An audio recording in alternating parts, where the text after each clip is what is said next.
Right. It's totally not been like 10,000 years since the last review. But anyways, welcome to the Galaxy Gals set review, or, well, should you roll Galaxy Gals. Like always, before I start, I need to remind you that this is a common non-fast gacha banner, and it's always recommended to only roll when the banner is guaranteed, using the 11 draw. If you want to use tickets, be noted that it will have a pretty low drop rate. That being said, let's talk about this set. Currently, the latest version of the game is like 10.56, and Galaxy Gals has 8 main Ubers in its unit pool and 1 legend rare. The Ubers in this set are Windy, Thundia, Ku, Kai, Coppermine, Kalisa, Twinstars, and Myrcia from unit number order. The legend rare on this set is Headmistress Jeanne. As mentioned earlier, currently all the units in this set has a show form, but as of the current version, the only one that has talents are Windy, Thundia, Ku, Coppermine, and Kalisa. Therefore, evaluations of certain units might be outdated in the future if those who hasn't gotten the talent got the talent later on. Now, let's move on into this set. We are starting with Windy, or actually, we are starting with both Windy and Thundia. Windy and Thundia, they're both like extremely similar. That's why I decided I should probably just review them both at once. They're very similar. From what I remember, both of their attack and health are exactly the same. There's no difference. There's some tiny bit difference on like knockback counts and speed and stuff, but for the most part, they're almost identical. The characters of Windy and Thundia are based off Raijin and Fujin, the Thunder God and the Wind God from Japanese mythologies. They are usually often depicted to be together in Japanese mythologies, and the name of Raijin and Fujin is also implemented in their Japanese name.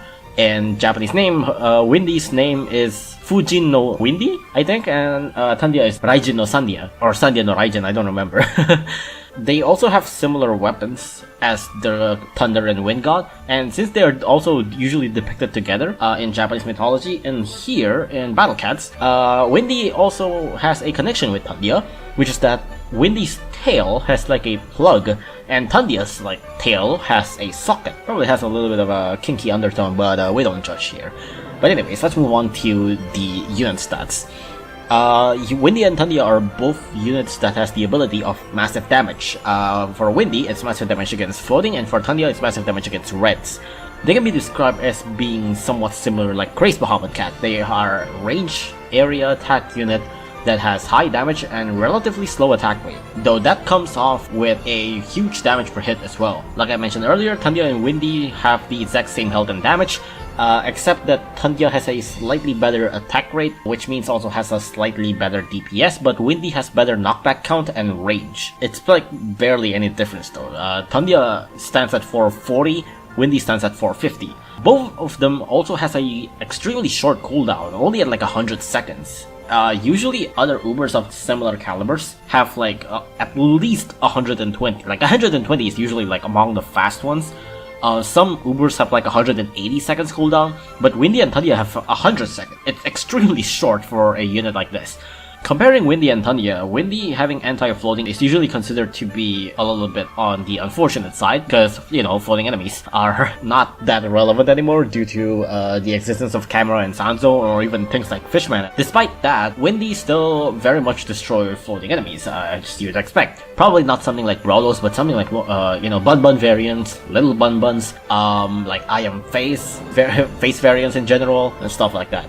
It can also destroy some of the more like slightly longer range floating enemies, or at least floating enemies that like non-Uber anti-floating doesn't counter as well. Something like Goblins and Autumn. Goblins you can counter it with like Sanzo and Camera, but like usually you don't absolutely completely demolish Goblins just from that. Thundia, in the other hand, Thundia's anti-red is somewhat valued more, but it's also as straightforward as you'd expect. It destroys most red enemies, especially relevant ones like Berserkori and Cappies. Also, like a lot of event enemies are red. Also, you know, things like JK Bun Bun and stuff like that. Although, for things like Boar, you might not use her, but you know, you could. still use her. It's really as basic as that, really. They're just ranged attackers that destroys their own trade targeting. They have great base DPS too, and also relatively good cost, and like I mentioned earlier, also has a really short cooldown. So they're both actually like, when you value them as a generalist, they're actually pretty good. If I would say they're amongst what I would consider to be the most basic generalist of being great and not broken. As for both of their talents, they both share two same talents, one of them being Curse Immunity, which so far isn't that useful, mainly because even though it sounds pretty good, and it's not super expensive, it doesn't really apply to that much current UL stages. There are some stages where it will help, but whether it's worth or not, it's debatable. The other talent is a Strengthen talent, which is actually really good on them. It's a Strengthen talent that increases their attack by 50% when they are under 50% health. So that actually boosts their damage by quite a lot. And considering they also have pretty high knockback count, if I'm not mistaken, Thundia have 5 and Windy has 6, they can actually utilize that Strengthen really well. Their health isn't super high, but it's still like a very valuable talent. The only downside I would say is just it's really expensive to level up. The other talent they have that they don't share for Windy. Windy has a Freeze talent, which is just not good.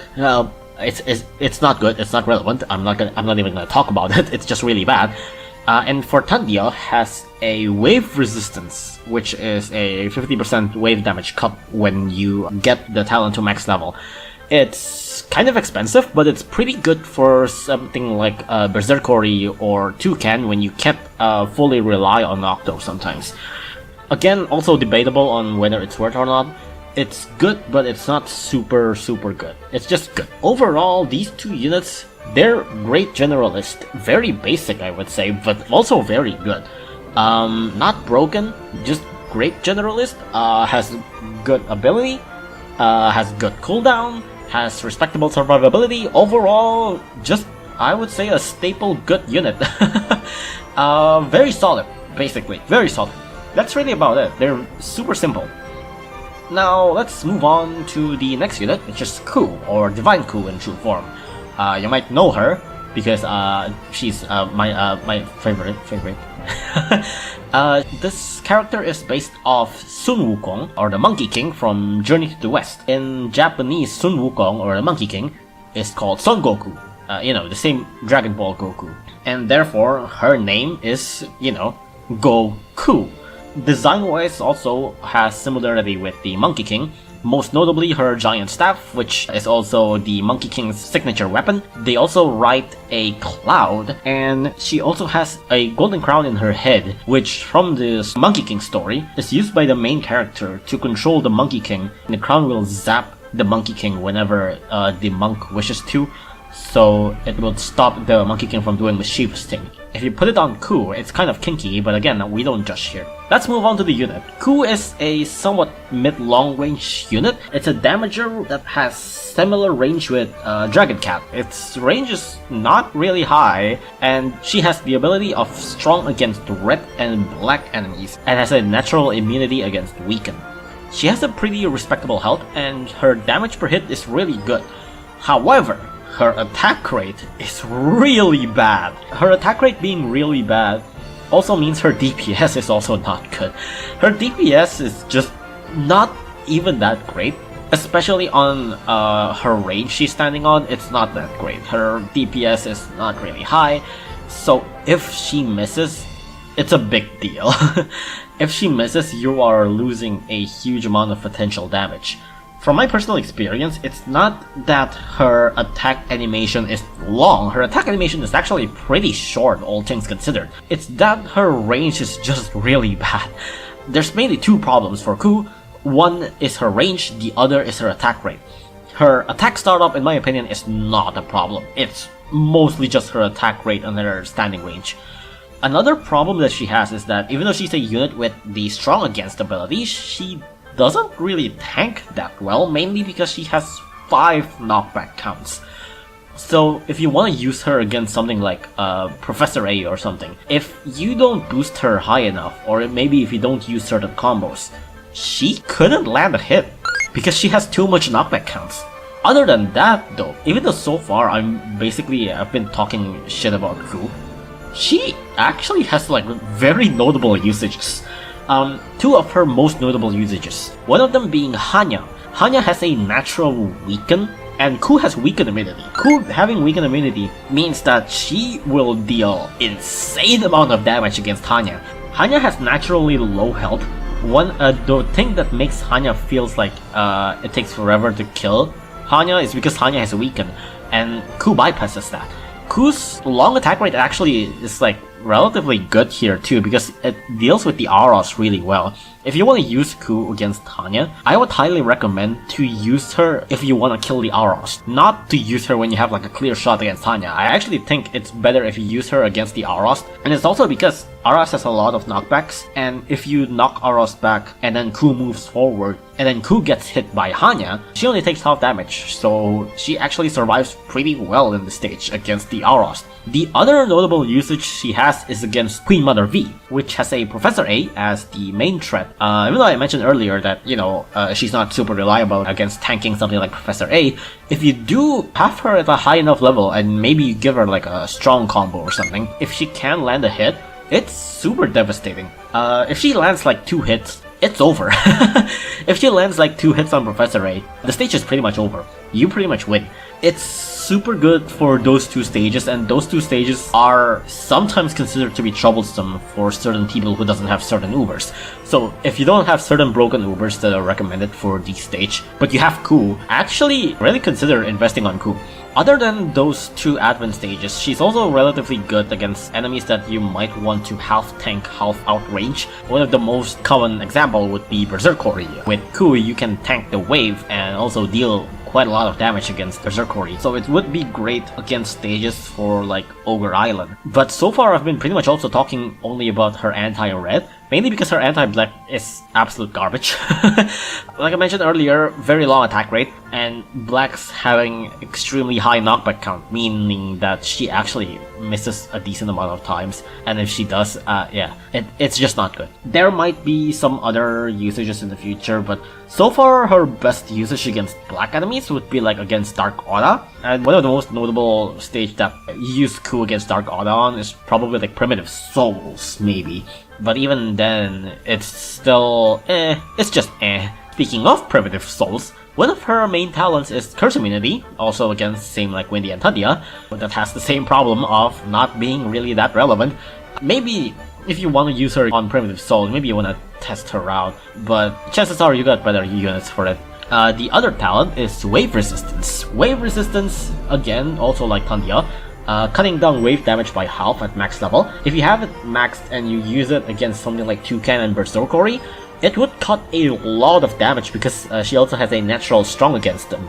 It's also relatively decent against, I guess, like more common non-red, non-black wave enemies, something like Pigeon or Cory or Dober, but maybe not something that has gigantic wave damage like you can, or like, Hermit Cat. And also, again, same like Thundia, it is kinda expensive to level up, so whether it's worth or not is up to you.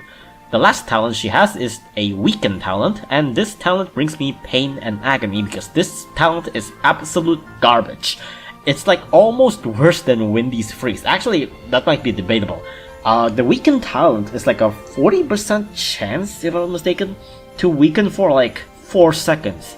It's shit. And it's super expensive to level up. It's super unreliable. It's not guaranteed. When you can also consider the fact that she has a very long attack rate, yeah, it's mostly just extremely not worth. Will it help on certain stages? Actually, yes, because if you want to tank something like Professor A or Hanya, and if you do hit the weaken, it would help Ku survive slightly a bit longer. But is it really worth all the NP? No. The answer is no. That's pretty much all about Ku. Overall, not a good generalist at all. Her range is really bad, her DPS isn't that high, but she has cool usages once in a while that you might appreciate. Her overall tankiness and her high damage per hit can be pretty useful on certain situations, so I would say, like, despite being not a great generalist, it's still a unit that you can be interested in. Basically, not really a good unit, but I wouldn't say it's really that bad either. Next up on the list is Kai, or Divine Kai in true form. Kai is based off the character, again from Journey to the West, based off Chubaije, or in Japanese, it's called Chohakai. Same deal with Goku and Ku, it's Hakai and Kai. Chohakai is a pig monster in the Journey to the West, and Chohakai is described as lazy, gluttonous, and perverted and all that sort of stuff. How does that translate to Kai being like a generic airhead? I don't know. I have no idea.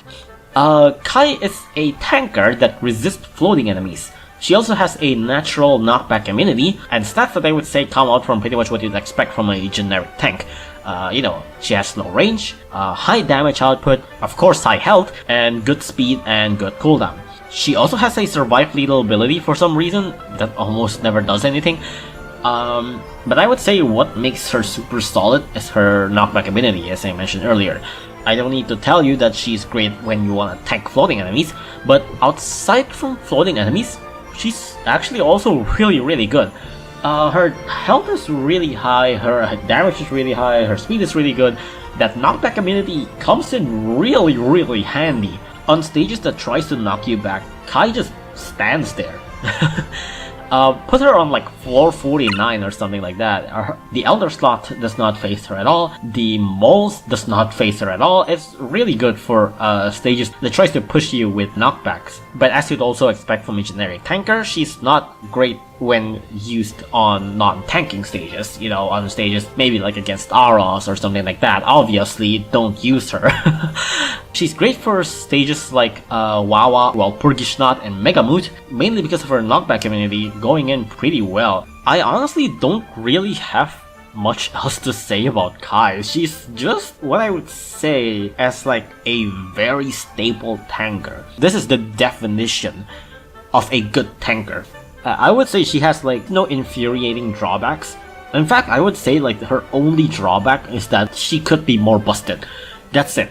I just think that's really all her biggest problem, which is she could have she doesn't really have that much problem really. She's just that simple and good. Again, just a staple tanker. I really don't know what else to say about Kai. Definitely, I would say amongst one of the best tankers in the game, and probably one of the best unit in this set too. And yet I barely talked about her at all.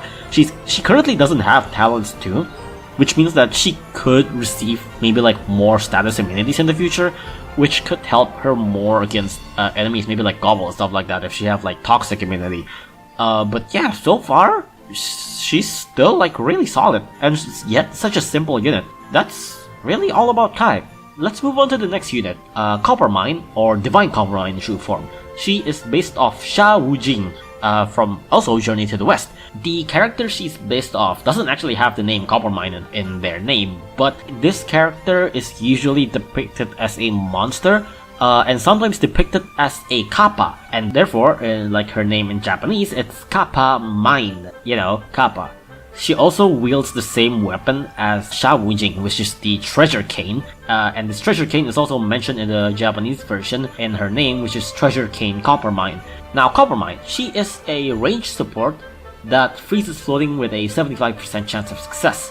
Her freeze lasts 6 seconds long, it's actually really long, and also for some reason she has freeze immunity. She also has oddly high damage output for some reason. She also has a really short cooldown, and her price is pretty cheap, only at 3,720. But her range, again, is also relatively low. It's the same as Ku, which is at 410. And her health is also kinda low. You could use her as generalist, but considering her range, probably not really that desirable. You probably have other better generalists that have higher range, even though might have lower DPS. As an anti-floating, again, the problem with being an anti-floating is that floating meta is already covered by Sanzo and Camera.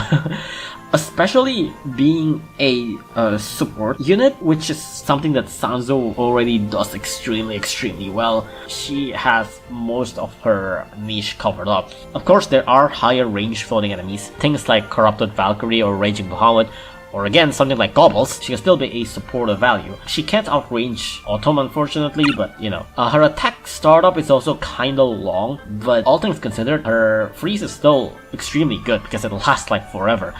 You probably shouldn't expect a like 100% freeze from her though, but if you want to use her as a support against floating enemies, she would still be pretty reliable. Of course, the problem is, where will you use her that Sanzo doesn't already demolish?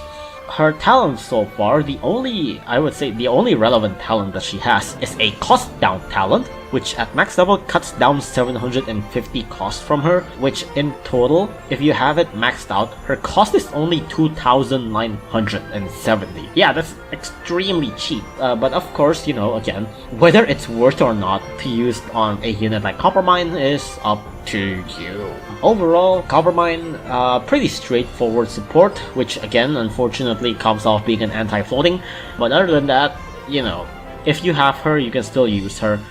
You might not want to invest on her, but do keep in mind that you have her if you maybe have trouble against floating enemies. Now, let's move on to the next unit, which is Kalisa, or Divine Kalisa in true form. A lot of people think she's based off Hatsune Miku. She's not. Her design maybe, but what she is actually based off is the Excalibur. Yes, the sword, not King Arthur, just actually the entire sword. Her JP description mentions that her sword is called the Nyankoscalibur, and also, you know how in the name you have like type alpha, type beta, and all that stuff. In Japanese, they also have that, which is like Thundia slash something, windy slash something. But in the Japanese version, there's actually two main differences on Kalisa's name. You see, even though in the English version, you can see that it's Kalisa type key, that's how you read the symbol, it's not X. But in the Japanese name, it's actually just straight out X. It's not a symbol like the others, it's just X. That's the first difference. The second difference is that instead of being written out as Kalisa type X, it's X slash Kalisa. Therefore, if you read her name in Japanese, which is Karifa, it would be Excalibur. You know, Excalibur. Excalibur, you know, yeah. She's based off Excalibur. Let's move on to the unit itself. Kalisa is this range rusher unit. She has really high speed, she has good damage, and she has massive damage against angel enemies.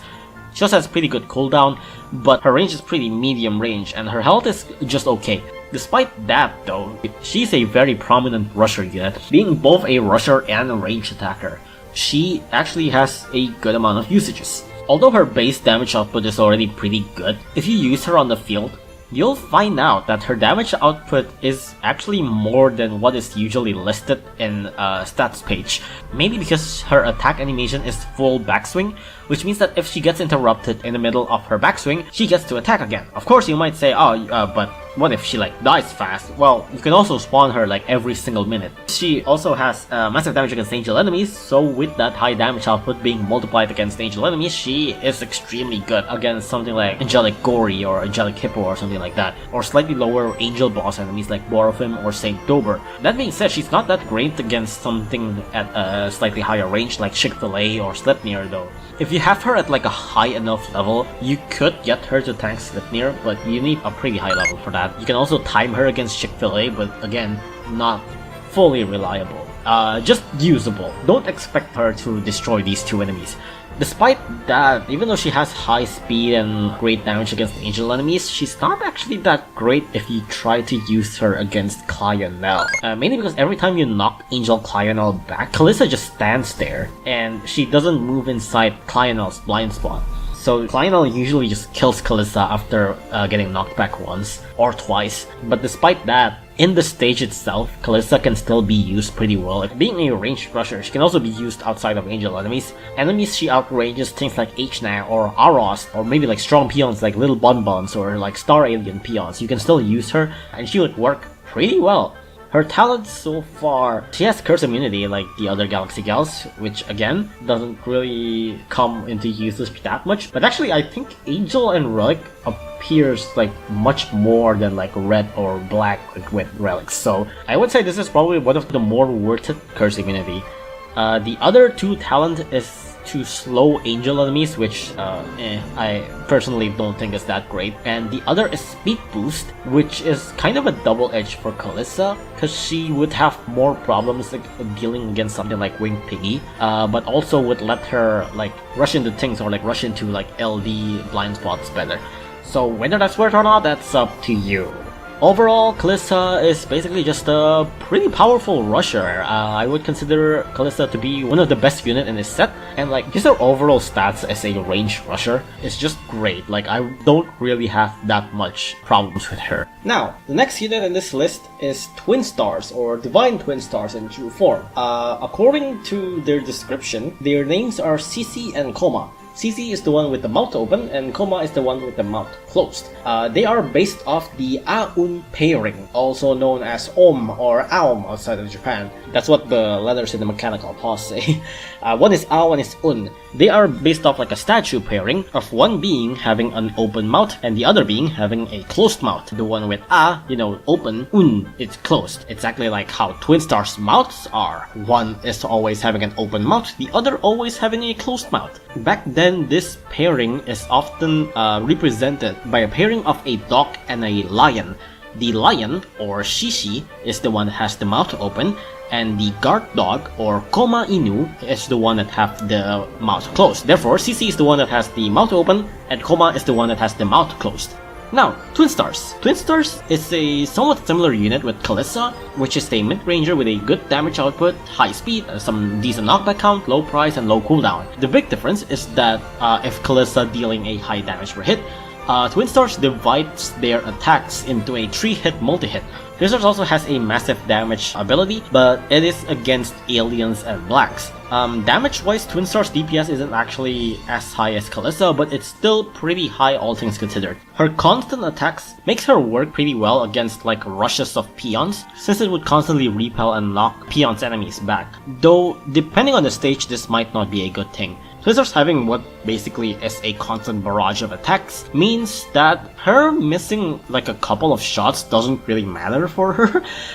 It doesn't really matter that much for her because she would immediately attack again. Her damage isn't like a high damage per hit, so it doesn't really matter that much. However, she does have certain problems, mainly that despite being a rusher, her health is really low. Pairing that with her high speed and, mediocre range, she doesn't usually last in the field that long. Of course, she has fast cooldown, but her survivability can definitely be better. Against her targeted traits, she's especially great against the peon types of alien and black, especially black enemies, because black enemy gets repelled very easily for Twinstars. You can still use her as a ranged attacker, similar to what I said with Kalisa, for enemies of similar caliber like Aros and Ichna, because she still has a pretty good damage output all things considered. Other than that, being a rusher, she doesn't have the rebound that Kalisa have, and her survivability is questionable, but she's still relatively okay at that department. Twinstars is kind of a weird unit because she's kind of good in her niche, but she has some pretty infuriating problems that holds her back. Definitely still like a decent unit. I wouldn't say like a bad unit at all. Still pretty good, still has her usages. Overall, could be better, but still pretty usable. She currently doesn't have talents, so who knows if maybe her talent could do something for her survivability or something like that. So yeah, we'll see about that. But so far, Twinstars is just okay. Not super great, not really that bad either. Now, let's move on to the final Uber in the set, which is Myrcia. But before we start with Myrcia, I just want to say that Myrcia is probably one of the big reasons on why I didn't finish this video earlier. Mainly not because Myrcia the unit is taking too long to research or something like that, but rather because I could not, for the love of me, find what the hell she's based off. I've invested so much time trying to find what she's based off with no result. I tried to ask help from Discord with no result. I emailed Ponos and got a reply with no result. Because the one who replied is not part of like a designer team and they also didn't know anything. Yeah, so if any of you have any clues or something like that, please tell me in the comment section. If you yourself want to do research, I would say that I think the only hint that I got is that her design is really centered around the theme of roses. There's a lot of roses pattern, especially in her true form, and I think that might be the big lead. And the other thing to keep in mind no way she's like based off anime character or something like that, unless you're going to tell me that every single other Galaxy Gals who are based off some kind of legends or mythologies, and then they just suddenly stop doing that on Myrcia. That just sounds way too improbable. Like, why? But yeah, let's move on to the unit. Myrcia is one of the few pure anti-traitless Uber in the game that aren't a Fest Uber. She's kind of weird in a way that nobody's really sure what role she's supposed to take. She's a mid-ranger unit that has multi-hit and wave, and also has the chance to dodge traitless enemies. She has a relatively bulky health in her true form and a decent cooldown. She can dodge traitless, which means that she can potentially tank more hits from traitless enemies, and she also has a level 4 wave on her second hit. You maybe think like, oh, maybe you can like use her for tanking traitless enemies, or maybe you can use her to like wave stuff, but she's not particularly good in any of those. The dodge is only for traitless and it's not really reliable. Her health isn't super high. She has a range and just mediocre damage. Her wave is just okay. I don't know, she's just a really weird mixed bag. She's just weird. Her wave is still pretty decent if you want to like snipe something that has really high range. Technically her dodge isn't that bad either. It's a 30% chance, which is relatively decent for dodge, but having only one trait dodge is just really not that great. It might be better if you use her to not straight up tank something, but instead just to receive less damage against certain traitless enemies. What I mean is like maybe for LD or wave traitless enemies, something like Craze Titan's wave or Dober's wave or Dolphina's LD or Henry's LD. But other than that, she can't really be reliable on like just straight up tanking. So all things considered, she doesn't exactly have that much usages. Her usages are extremely limited, and it's not even that important of a usage in general. She's on a really weird spot of just being not good enough at anything. Again, her best usage is probably her wave, but that's really about it. So far she hasn't received talents though, so who knows what path Ponos has for her, but I really hope it fixes Myrcia in a way that it gives her like an actual niche and an actual usage, because so far she's just like a lost child. That's pretty much all I can say about Myrcia. Now, with all Ubers out of the way, let's move on to the legend rare of this set, which is Headmistress Jeanne. If you are wondering what she is based off, her Japanese name literally is called Holy Press Jeanne the Arc, so there's really no question what she's based off. Yeah, she's based off Joan of Arc. Her weapon also kind of resembles like a flag, and she also has like a holiness team, which, you know, that's also two big hints for her being a Joan of Arc reference. Other than that, her evolution and her first form are complete opposites of each other, one being like a more holy white and the other being like this black, red, edgy color scheme, which I'm not sure if this is intentional or not, but it also kind of resembles Saber Jeanne and Jeanne Alter from Fate series. Again, I don't really know if this is a reference or not, but it has a resemblance. Speaking of the Saber class from the Fate series, Jeanne is also actually extremely similar to the Saber class that we have as a unit in Battle Cats. You know, the Artoria Saber and Saber Alter, which is that they both are this mid-range unit with piercing LD and a fast attack rate. Jeanne also has the ability of insane massive damage, which is a, you know, massive damage but stronger, against red and floating enemies. The multiplier is 5 without treasure and 6 with treasure. She stands at the same range as Dragon, which is 400, which allows her to outrange a pretty good amount of enemies. Her LD also reaches 550, which may not be enough to snipe certain backliners, but it is enough to just absolutely demolish a huge amount of peon spams, basically. Against her traded targeting, she has over 23k DPS on level 30. Pairing that with her high attack speed and also piercing, she basically just absolutely demolish her trade targets, especially if it's like a spam peons like Brawlos or something like that. Yeah, those gets completely demolished. You could also use her to snipe Professor A, although maybe it's not going to be fully reliable because Professor A stands at 500.